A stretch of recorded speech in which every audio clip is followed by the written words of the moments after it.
индрайвермен жұмыс істедім.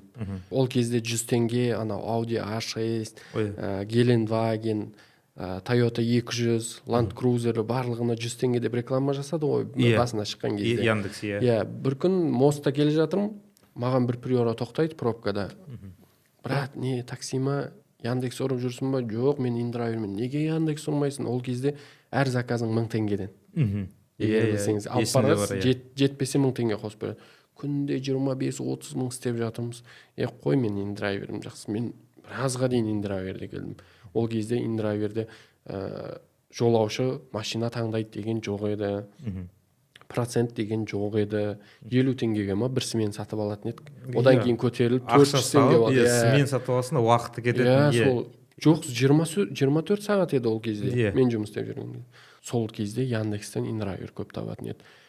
Сенбі күндері таңертең 4-те шығам, 9-ға дейін 15 мың индрайвермен. Тек қана 1500-2000 теңгелік заказдар. Ал Яндекс шығады, сенбі-жексенбі жұмыс болмайды ол кезде. 8-де шығады, 9-ға дейін 1500-2000 теңге. Түскі тамаққа келеміз, менде 20 мың, онда 10 мың да жоқ.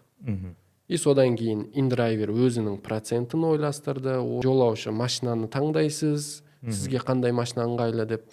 Содан кейін мен индрайверден кетіп Яндекске өтіп кеттім.